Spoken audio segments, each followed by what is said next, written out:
Hello again, everybody. It's Plowboy, Plowboy's Ghost channel. I want to show you what I picked up the other day. Well, let's see, it's a week ago today. I've got a lot of handguns, so I was about ready for another long gun, and I've been wanting another 45-70 since I let my last one go. Probably about, I'm thinking that was in 2002. So it's been a little while. So what I picked up today, or what I have today, is a Marlin 1895 CBA. Cowboy Action's what I guess it's supposed to stand for. It's got the octagon barrel, 18.5 inch long, completely unloaded. And what can I say? You know, this gun comes back to being built in. See, the code on the end of it comes back to November of 2016, so it's not a 2019 gun, but thank goodness it's not a 2011 gun or a 10 or whenever Marlin was having problems when Remington took them over and restarted everything on new equipment, new machinery. So anyway, I've shot this gun probably about, I guess, 10-15 shots, something like that. And all I can tell you is that it absolutely runs reliably. There's no pinching, nothing. Well, now there wasn't when I first got it either, but now I have opened it up. All I did was pull the lever and pull the bolt out of it, and that's as far as I went. I smoothed up on the inside right here where the surface on the lever where it would go around the little pivot here. And the little leg and on that, or whatever you want to call it, of the lever itself, I just polished it up. I didn't remove any material.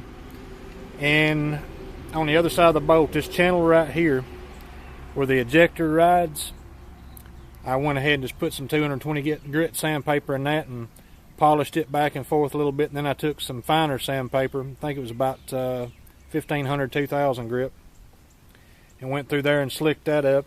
And buddy, that made a big difference. I don't think I spent 35-40 minutes on that, and it made a big difference in the way this gun runs. I can say this, that it shoots high, shoots low.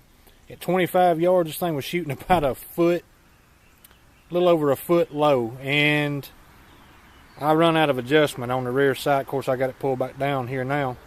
Run out of adjustment on the rear sight try to get it close enough. So what I did is I loosened that little screw right there. Of course, I flipped it around and took the little white triangles on the other side now. I loosened that screw up and I took the little insert out and I raised it up a good bit.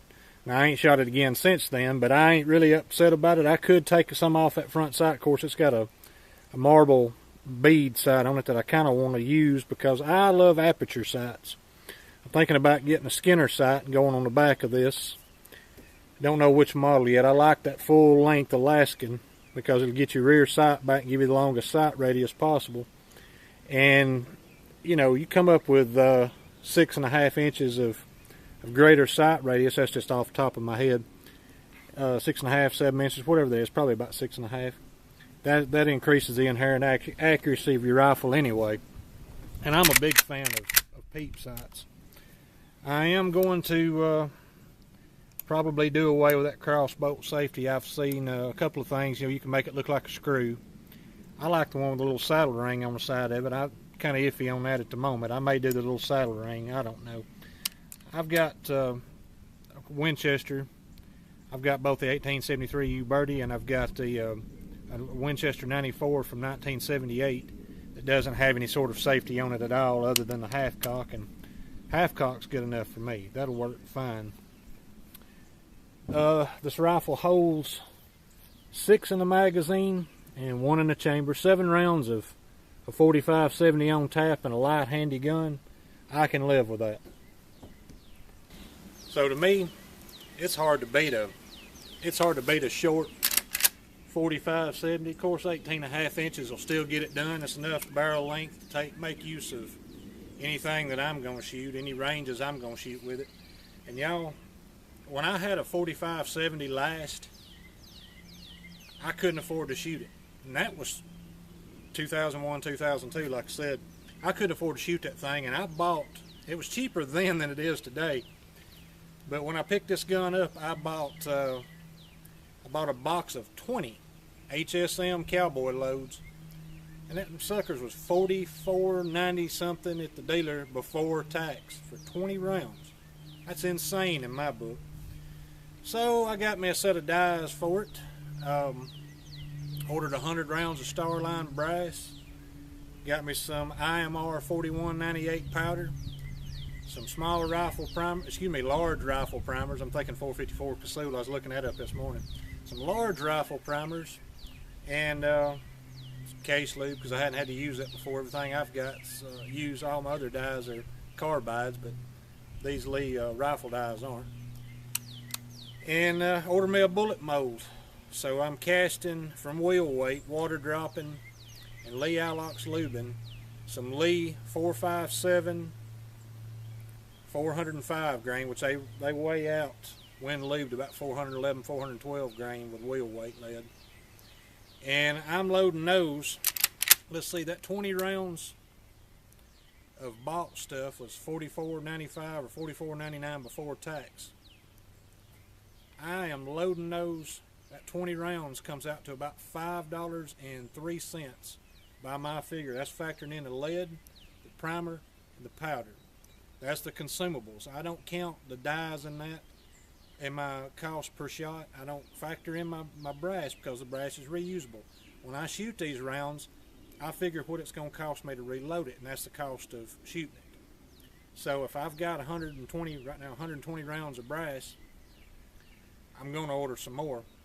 But that 20 round box goes to $5 or something. Let's see, off the top of my head, let's see, 100 rounds before would have been $225 plus, and now it's going to be 25 something.